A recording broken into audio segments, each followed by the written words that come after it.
আজকে একটা কাঁচা আমের চাটনি বানাচ্ছি। প্রথমে কাঁচা আমটাকে এখানে স্টিলের একটা জায়গার মধ্যে অল্প জল দিয়ে সেদ্ধ করে নিয়েছি, নুন না, কিচ্ছু না, বাস জলের মধ্যে। এবারে কড়াইতে তেল দিয়েছি, তেল দিয়ে এবার আমি একটু সর্ষে পাউডার দিলাম, সর্ষে ফোড়ন দিয়ে একটুখানি নাড়াচাড়া করে নিয়ে তারপর আমি সর্ষেটা যে এরকমভাবে ফুটতে শুরু করবে তখন বুঝবো যে তেলটা গরম হয়ে গেছে। এবারে আস্তে আস্তে আমি এই কাঠটা দিয়ে দেবো।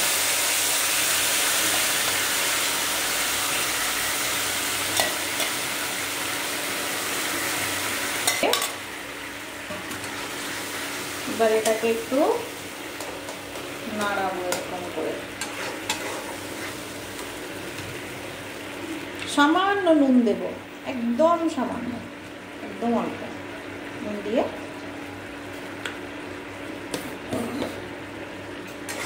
আবার নাড়াবো। নাড়িয়ে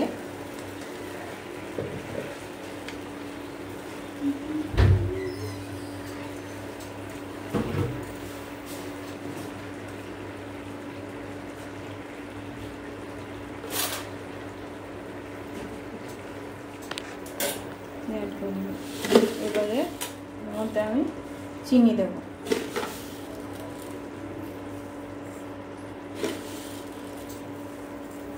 খুব বেশি না, এই চামচের 4 চামচ চিনি দিলাম, একটা আম দিয়েছি।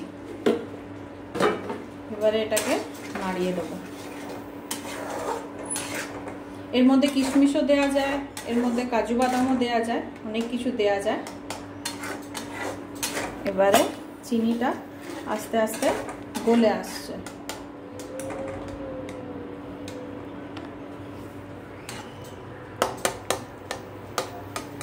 চিনিটা গলে এলে এবার আমি হামালদিস্তার মধ্যে একটু গোলমরিচ, গোটা গোলমরিচটাকে গুঁড়ো করে নিয়েছি। এবার চিনি অলমোস্ট গলে গেছে। এবার আমি উপর থেকে এই গোলমরিচটাকে ছড়িয়ে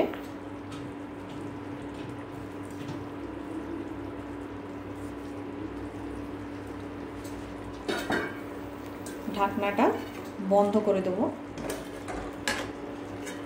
যাতে গোলমরিচের গন্ধটা না বেরিয়ে যায়। লাস্ট আমি এবার এটাকে 5 মিনিট ফুটিয়ে নিয়ে এবার একটা পাত্রর মধ্যে ঢেলে নেব।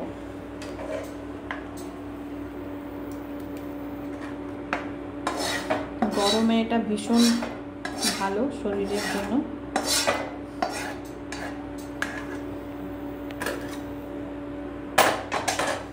এটা হয়ে গেল কাঁচা আমের টক ঝাল চাটনি।